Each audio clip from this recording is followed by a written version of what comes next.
Hi everyone, I'll do this pretty quick because I'm having to record these and upload them because Facebook's changed the way in which I can do lives. I can't do it directly off my phone anymore and I have to set up a streaming service to use it on Facebook.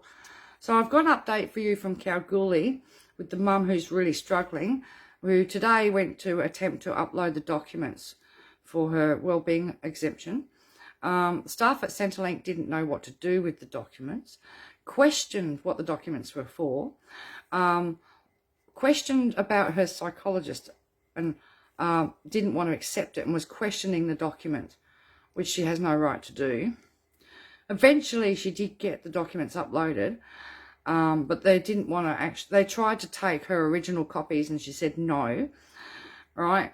It's all been a big fight all day and she's now been told that Kalgoorlie no longer has a social worker at Centrelink, so she can't see a social worker at Centrelink. All right. Now, this mum has a baby, and because the baby was crying, they tried to get her to stand outside. She's feeling as though she's being racially profiled here because this doesn't happen to white people. You know what I mean? This woman is Maori. And she's feeling like she's really feeling the difference. So it's a big run around ringing Indu back to tell them that the documents have been uploaded. All right. 3 different lots of women kept putting on hold, saying that she has to activate the card. She has to activate the card. And she's like, no, I've been instructed not to by medical professionals, etc. And every time she said, no, I'm not activating the card, they put her on hold and sent her to someone else. She ended up having a panic attack because one woman kept pushing and pushing and pushing, wanted to know about her PTSD, how it happened, what happened to her, asking all these personal questions and basically re-traumatizing her. And at one stage, right, this lady put the phone away because she was shaking and she was really upset. She was having a panic attack.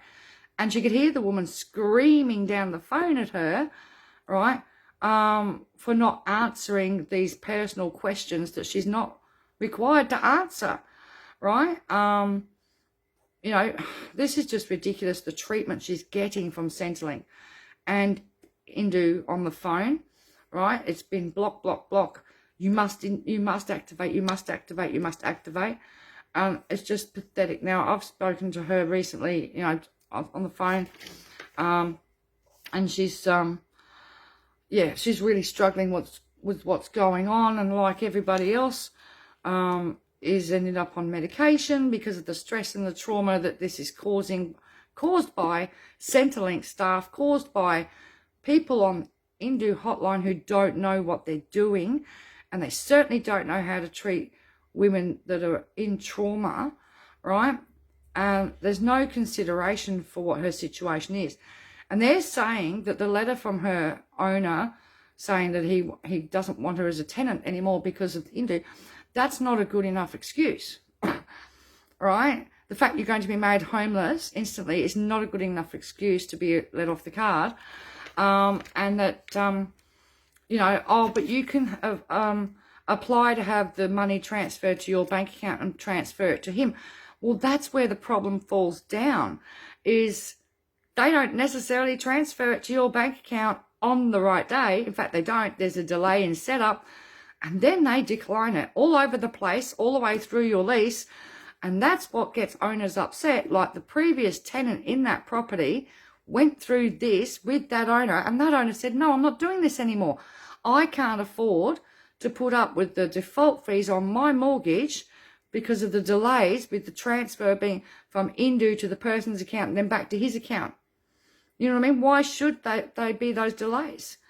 So they kept trying to blame her for everything, and it's not her fault. She can't understand as to why, being a New Zealand national, why this is even applying to her anyway, considering her trigger payment ceases in August, right?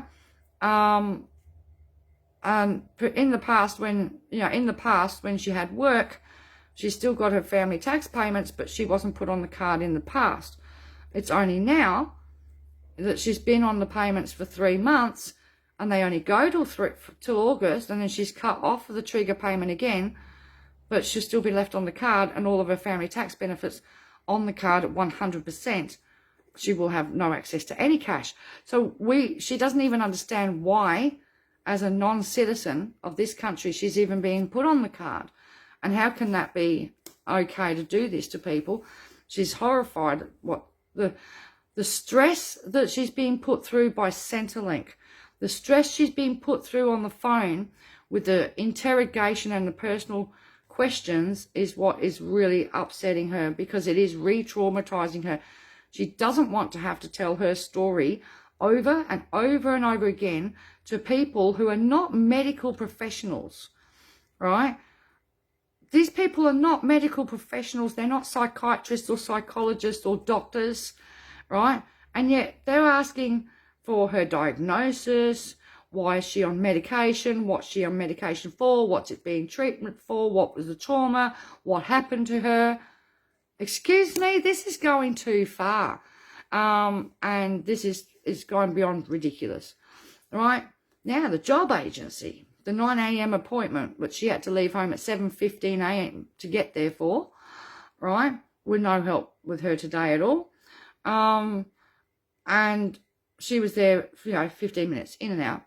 But it takes an hour and 3/4 to walk there and back.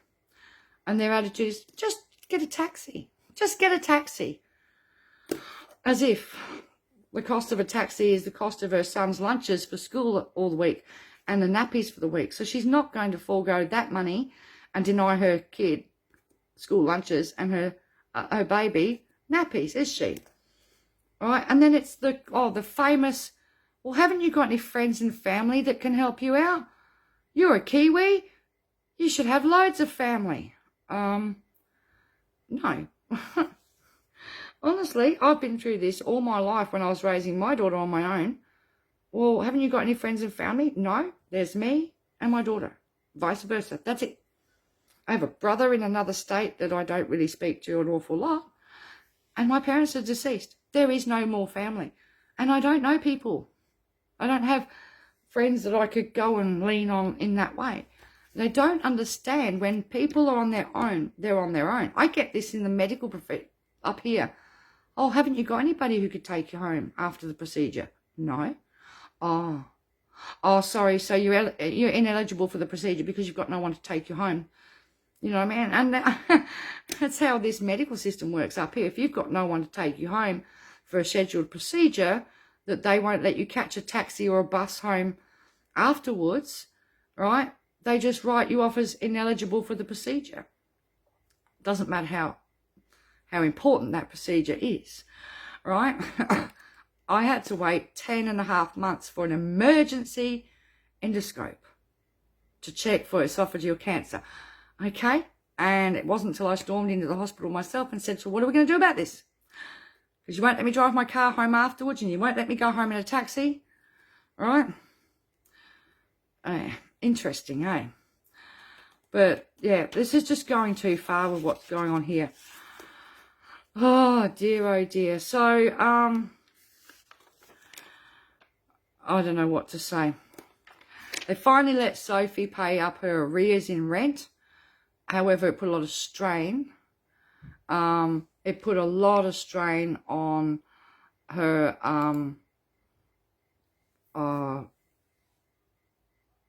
let's say her relationship with her grandmother. That has caused a few tears today, but that's been sorted as well. But people are being put through too much stress, right? Because the goal is get them activated at whatever cost. Doesn't matter if you give the person a breakdown on the other end of the phone. Get that person signed up now. Get them activated. Doesn't care. And this is not good. And I would like to say, I'll put my 2 cents worth in.